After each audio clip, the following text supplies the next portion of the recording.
Olá, meus queridos, olá, minhas queridas, tudo bom? Dando continuidade à nossa série de vídeos, nesse encontro farei algumas considerações sobre os avanços recentes no campo dos direitos dos idosos no Brasil. Acompanhe comigo, por favor, os slides que eu formulei para orientar a minha comunicação nesse vídeo, né?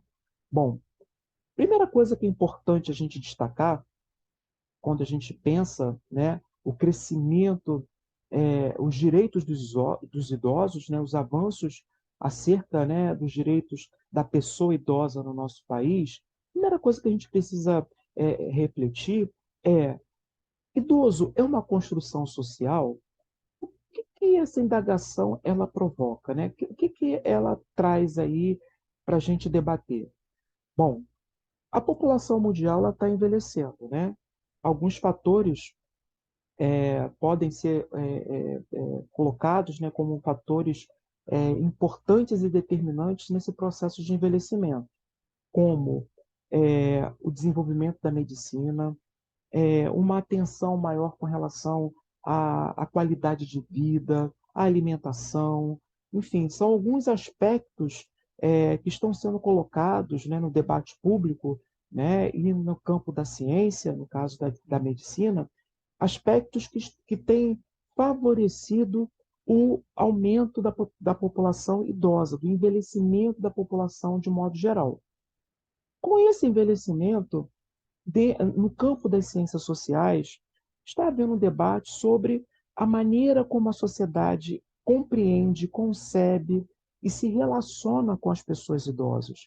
Nós sabemos que, infelizmente, até pouco tempo atrás, principalmente aqui no nosso país, havia um certo preconceito com relação à pessoa idosa, né? Inclusive, elas eram categorizadas por muitos como velhos, pessoas que não eram mais que eram improdutivas, né? Pessoas que não poderiam, portanto, contribuir, né, na economia, na sociedade, enfim, havia essa visão negativa, pejorativa.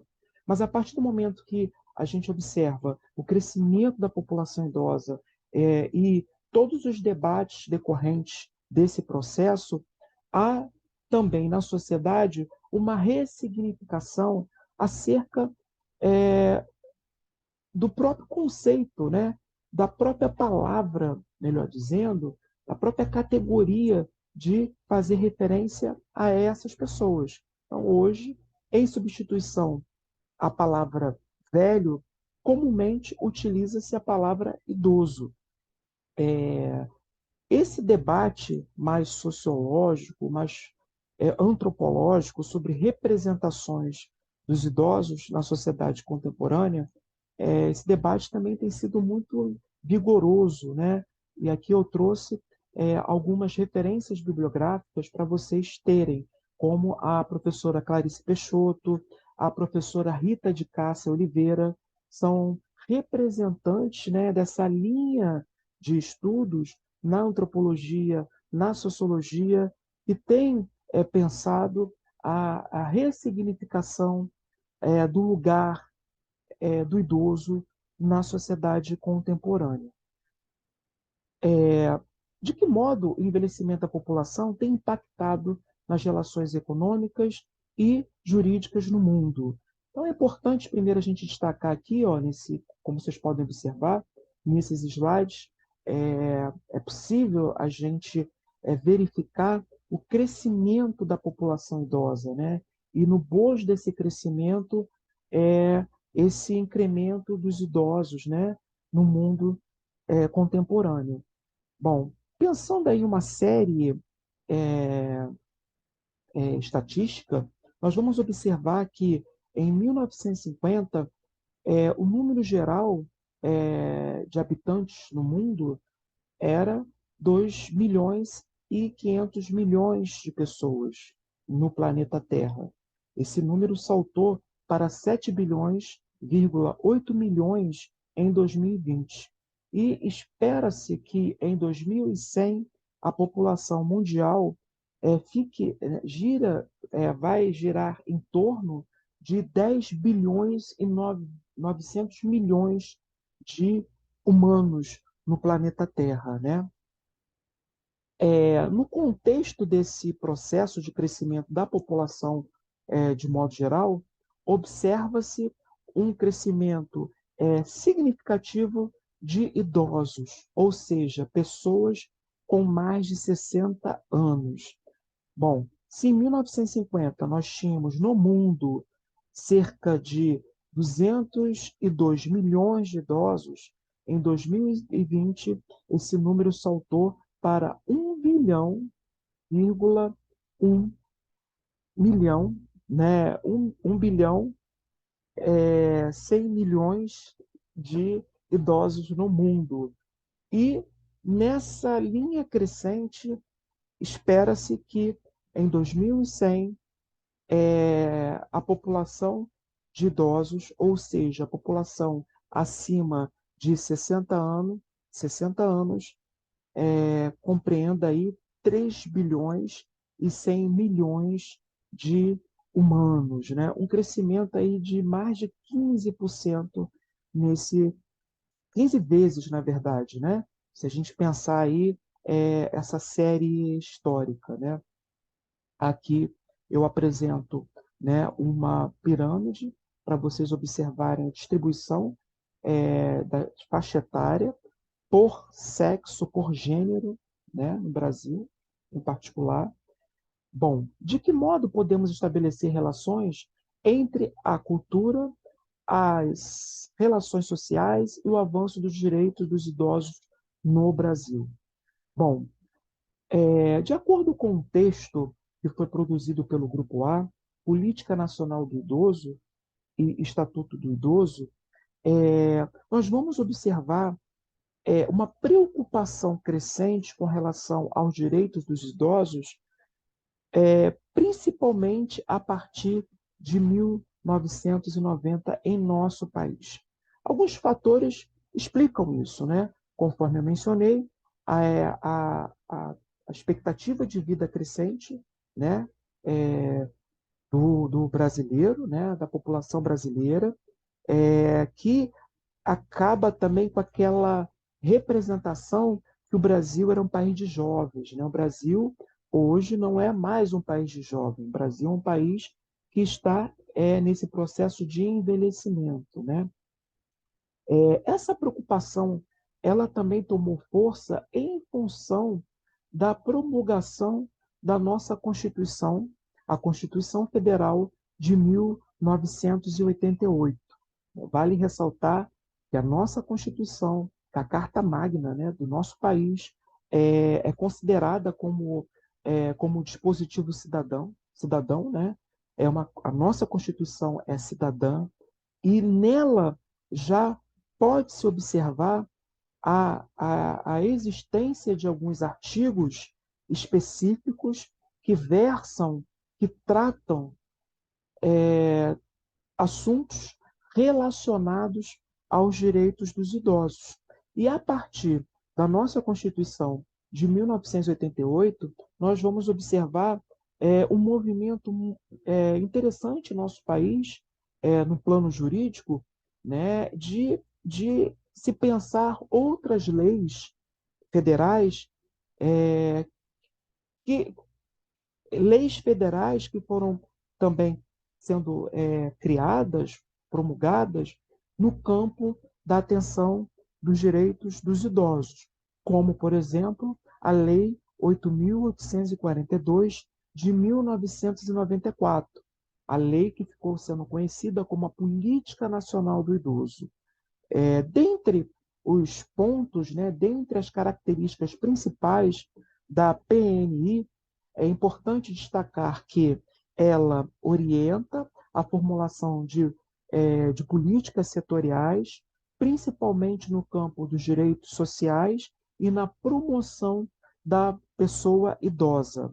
Um bom exemplo que a gente pode destacar, que foi resultante dessa lei federal, foi o Plano de Ação Governamental para a Integração da Política Nacional do Idoso, que foi executado, né, em 1997. Esse plano ele teve como proposta criar um ambiente institucional integrando diferentes é, é, ministérios na tentativa da formulação de políticas para os idosos, políticas que tivessem um caráter integrador e multissetorial, né? Para pensar a questão da previdência, para pensar a questão da assistência social, políticas voltadas para a saúde, para a justiça, para a educação. Esse plano também é importante a gente destacar que ele assegura a responsabilidade tanto da sociedade civil quanto do Estado na proteção dos direitos dos idosos, reforça mais uma vez a importância, a relevância dos direitos individuais, como o direito à cidadania, o direito de ir e vir, e também os direitos sociais que todos idosos, indistintamente, devem ter, como a saúde, direito à saúde, direito previdenciário, direito a esporte, a lazer, entre outros, né? Bom, com relação à finalidade da Política Nacional do Idoso, eu vou destacar aqui o artigo 1º dessa lei federal.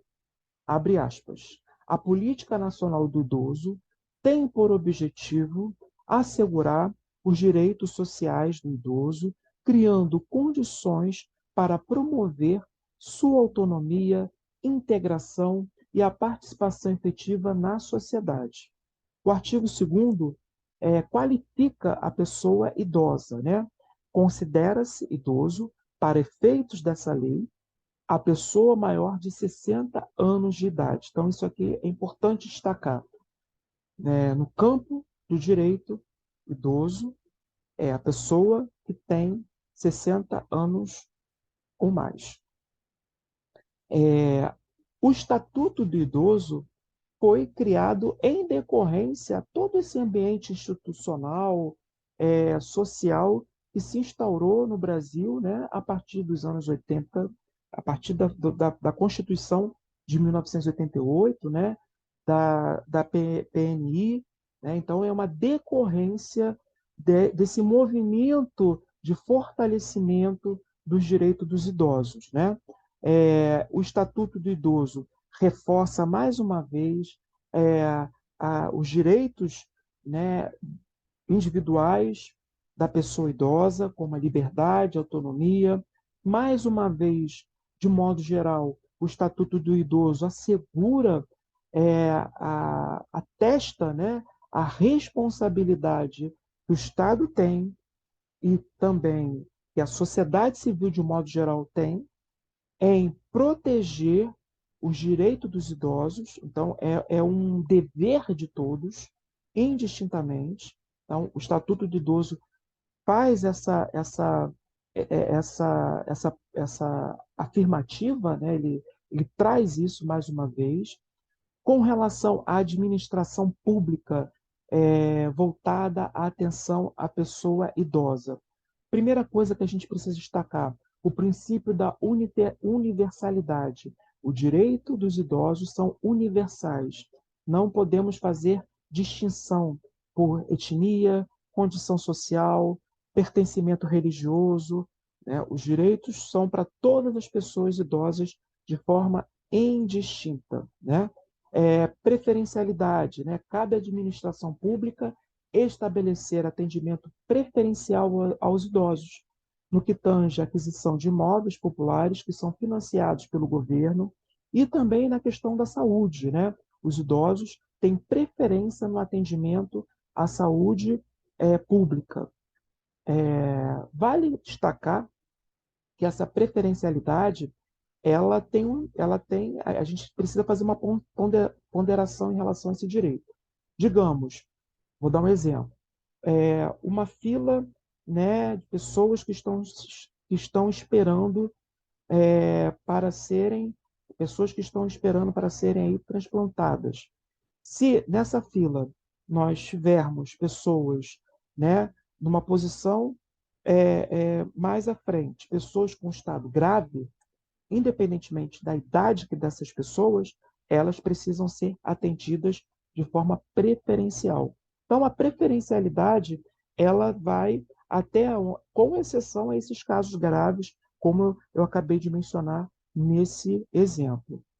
Além disso, nós vamos observar no que tange a administração pública, a atenção à pessoa idosa, a proteção social, né?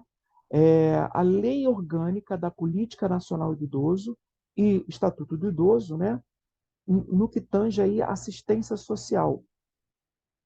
Um bom exemplo para a gente destacar nesse campo aí da assistência social é o benefício de prestação continuada, o BPC. O BPC é um benefício de um salário mínimo concedido a pessoas que tenham 65 anos ou mais, é importante guardar essa idade, né? Sem renda previdenciária, cuja a renda familiar seja menor que um quarto do salário mínimo por pessoa, né? Então, a pessoa que tiver essas qualificações, ela poderá recorrer a esse benefício, né? O benefício de prestação continuada, o BPC. Assegura também a proteção em casos de violação de direitos e violência, de modo geral, e no mercado de trabalho. Nós sabemos que, infelizmente, né, avolumam-se os casos de violência contra os idosos na família e em outras esferas sociais. Então, há também essa questão aí, essa atenção por parte dos poderes públicos em relação à proteção dos direitos da segurança da pessoa idosa e políticas voltadas ao acesso à cultura, ao lazer e ao esporte, entre outros, né? Para finalizar, né, a minha comunicação nesse vídeo, é importante também destacar que o Estado criou mecanismos, né, e espaços, né, de controle para fazer valer os direitos dos idosos, né? Não basta somente a gente ter todo esse avanço jurídico, né, no que tange à proteção dos direitos da pessoa idosa. Esses direitos precisam ser assegurados, eles precisam ser efetivados. E visando acompanhar a aplicabilidade desses direitos, também há nessas políticas, né, voltadas para os idosos a possibilidade, né, a criação do Conselho Nacional dos Direitos da Pessoa Idosa. Esse conselho foi vinculado, né, à Secretaria de Direitos Humanos e da Previdência. Esse conselho está sendo reconfigurado agora no atual governo, né, brasileiro, no âmbito federal, e também conselhos, né, estimular aí conselhos tanto no campo, tanto nas esferas dos municípios e dos estados, conselhos que possam integrar, inclusive, também a população civil, para que haja um acompanhamento acerca dos direitos dos idosos, né? Para a gente averiguar, para a gente acompanhar, monitorar até que ponto esses direitos estão preconizados na nossa Constituição de 1988, na Política Nacional do Idoso, no Estatuto do Idoso, para a gente fazer esse monitoramento e acompanhar se esses direitos estão sendo realmente efetivados. Ok? Bom, espero que esse vídeo tenha contribuído aí no entendimento de vocês sobre os avanços dos direitos dos idosos no nosso país, em função, em grande medida, desse fenômeno tão positivo que a gente observa, que é o envelhecimento crescente da população idosa brasileira e no mundo de modo geral.